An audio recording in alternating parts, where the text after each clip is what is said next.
Recent polling continues to show a close race. Young black men have emerged as a key voting bloc that could either push Joe Biden across the finish line or help give Trump the best black voter support for a Republican presidential candidate in recent history. Some polling showing that Trump is on track to capture a larger share of black voters than any other Republican presidential candidate since 1996. Who among you is definitely going to vote? Raise your hand if you're definitely voting in this election. So just one. So you haven't decided whether you're going to vote or not? I'm undecided as of right now. Me and my family, we're Democrats. I don't know who I'm going to vote for.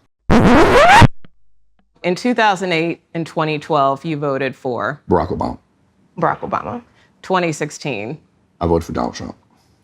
Hillary Clinton. 2020. Donald Trump. Biden. And who will you vote for in 2024? Donald Trump. Donald Trump. The first time that Donald Trump's name ever made it into the New York Times. It was in 1973. He and his father were named in a racial discrimination lawsuit brought by the Federal Department of Justice against their real estate firm. That lawsuit by the Department of Justice claimed that the Trump management company systematically refused to rent to black people. African-American New Yorkers would apply for an advertised vacancy in a Trump building, and then they would just never hear anything back from their application, or they'd be told that the vacancy was listed in error and actually that unit wasn't really available. One crucial part of the investigation in that case was when equally qualified white New Yorkers would show up at the Trump company, and they would inquire about those same apartments.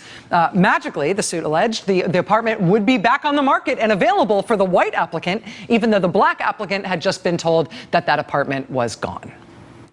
And one day, Mr. Trump and his son Donald came into the office, and I asked Ms. Fred Trump what I should do with this application because she's calling me constantly.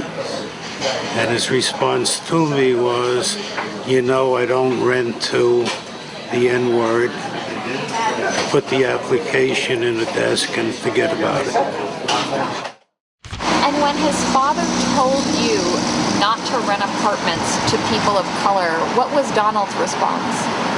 And he shook his head, and that's the way it's supposed to be, agreeing with his father. A well-educated black has a tremendous advantage over a well-educated white in terms of the job market.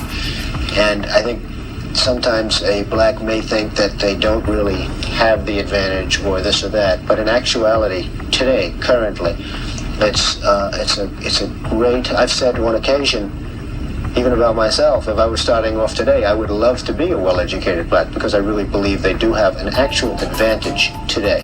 And I just say very simply, why doesn't he show his birth certificate? We do not have time for this kind of silliness. Was it a birth certificate? You tell me. You know, some people say that was not his birth certificate. So maybe it was, maybe it wasn't. You don't believe it was his birth certificate? No, I don't know. I'm saying I don't know. Look at my African American over here. Look at him.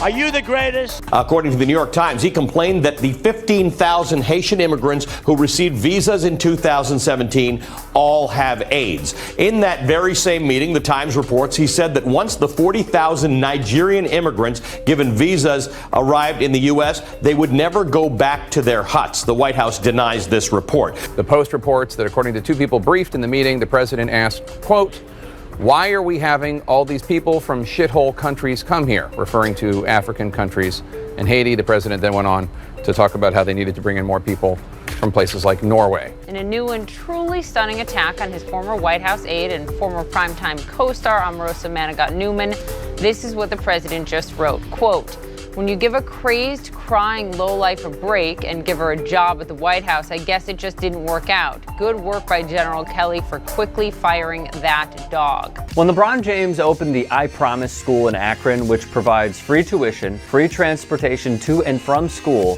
free breakfast, lunch, and snacks, GEDs and job placement services for parents, and a fully funded college enrollment to the University of Akron for every graduate, Trump did not applaud him, rather questioned his intellect in his favorite forum, via an age-old tactic with racial undertones. As Eugene Scott puts it, the president is using a common talking point from white supremacist communities that black people have less intelligence than white people. He uses stupid and ignorant very often when attacking his black critics, opposed to actually entertaining their argument. Similarly to Congresswoman Waters. Maxine Waters, a very low IQ individual. When Colin Kaepernick protested for racial injustice along with Michael Bennett, Kenny Stills, and other NFL players, Trump said this. Wouldn't you love to see one of these NFL owners, when somebody disrespects our flag, to say, get that son of a bitch off the field? More racial undertones. But when Megan Rapinoe, the freedom-fighting activist, knelt and chose to stay muted during the anthem, Trump brings up criminal justice reform and black unemployment, says he's a big fan of the American team, and invites her to the White House. What a double standard. He tweeted, if a player wants the privilege of making millions of dollars in the NFL or other leagues, he or she should not be allowed to disrespect the flag, essentially saying, we allowed you to get out of a bad neighborhood and make millions, so you must obey, shut up and play. He declared war on black America a long time ago. This is not new, civil rights activist DeRay McKesson said, and he's right, from attacking black journalists. What a stupid question that is. You had some very bad people in that group, but you also had people that were very fine people on both sides. It's been 1 year since neo-Nazis and white nationalists took to the streets of Charlottesville, Virginia, where a so-called Unite the Right rally turned into a deadly clash between white supremacists and counter-protesters. Now, most presidents would use a crisis like that as an opportunity to bring the country together and to denounce hatred, but not this president. Over the last 12 months, Trump has instead amplified his racist rhetoric and policies. On Confederate monuments, sad to see the history and culture of our great country being ripped apart with the removal of our beautiful statues and monuments. Let's be clear about something here. This happened 5 days after Charlottesville. These beautiful statues and monuments were to people who were traitors to the Union, and they were erected to intimidate and subjugate African Americans, mostly in southern states.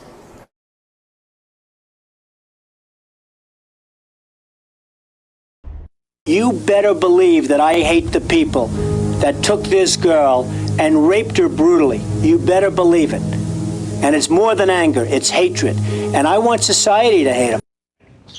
In New York City in the late 80s and early 90s, the case of the Central Park jogger was notorious.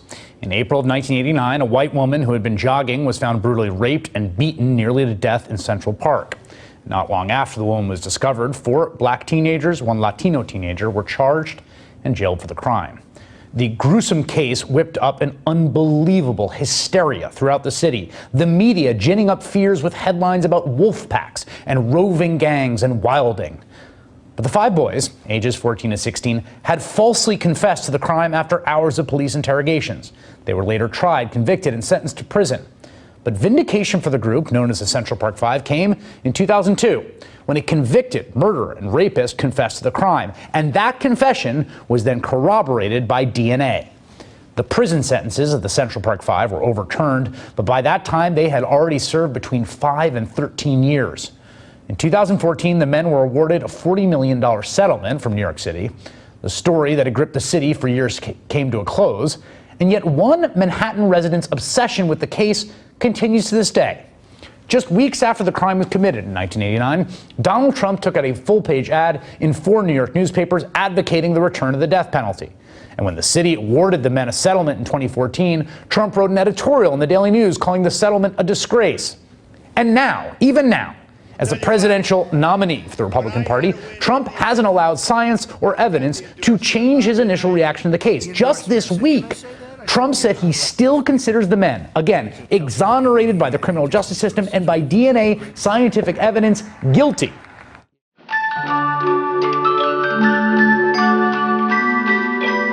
Bing, bong, bong, bing, bing, bing, bing, bing.